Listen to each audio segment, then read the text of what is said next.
Continuous tense. क्या बताएंगे? Future continuous tense, continuous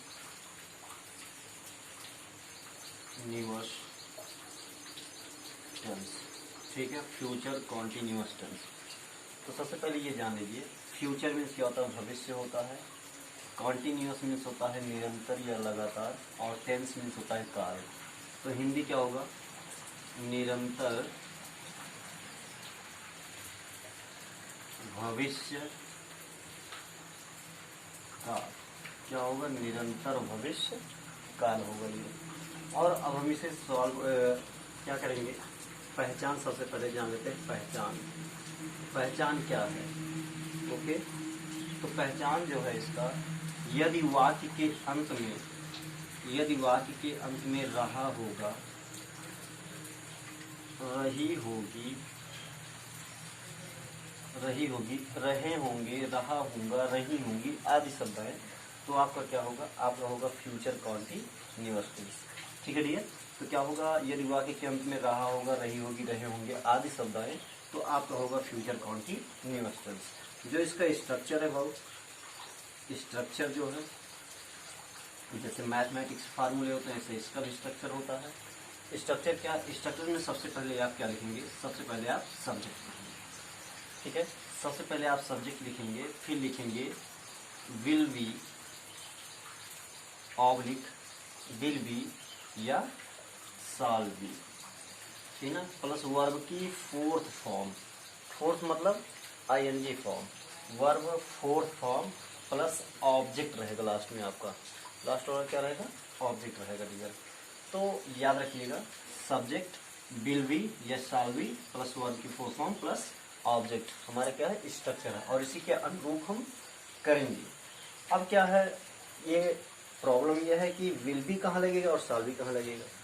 तो ये जो है, ये एक चीज पहले, ये जो शाल बी है ये आपका आई और वी के साथ होने लगेगा, आई और वी के साथ ओनली लगेगा। और ये जो विल बी है ये आपका ही हो गया, सी हो गया, ओके, इट हो गया, and he she it, we हो गया, दे हो गया,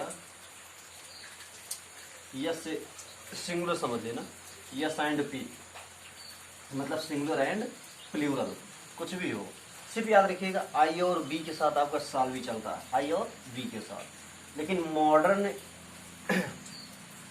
इंग्लिश ये नहीं कहता। मॉडर्न इंग्लिश कहता है कि आई और बी के साथ भी आप विल भी यूज कर सकते हो, लेकिन टेंस के अनुरूप चलेंगे तो आप शैल भी ही लगाइएगा। हाँ, मजबूरी, बाध्यता, प्रॉमिस, दृढ़ निश्चय, इरादा, ये सब की बात हो तो जहाँ विल भी होगा वहाँ शाल भी हो जाएगा, और जहाँ शाल भी होगा वहाँ विल भी हो जाएगा। Right dear? अपोजिट्स हो जाता है। जैसे एक ट्रांसलेशन लेते हैं, वो ट्रांसलेशन हमारा है राधा घर जा रही होगी, राधा घर जा रही होगी, ये है, और इसी का ट्रांसलेशन हमें करना है, राधा घर जा रही होगी। तो सबसे पहले क्या लिखना? सब्जेक्ट। सब्जेक्ट क्या है हमारा? राधा। क्या है? राधा। ठीक है, अब राधा एक वचन या बहुवचन, इससे तो मतलब है नहीं, विल बी ही लगेगा। ठीक है, Radha will B, okay, Radha will B, और वर्ब की फोर्थ फॉर्म चाहिए। वर्ब इसमें है क्या? जाना। वर्ब क्या है? जाना, तो हो जाएगा going. Radha will be going to, क्या हो जाएगा? हाउस हो जाएगा।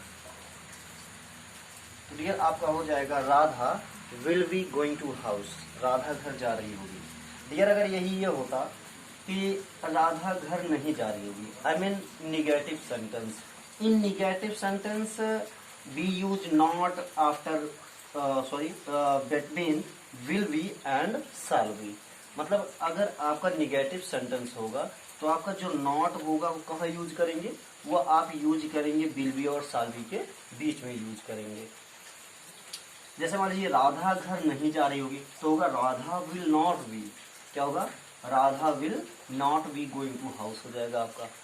अब फ्रेंड्स बात करते हैं इंटरोगेटिव सेंटेंस। इंटरोगेटिव सेंटेंस आपका टू टाइप्स का होता है, ये तो आप जानते ही होंगे। टू टाइप्स का होता है WH और SR नो। WH क्या होता है?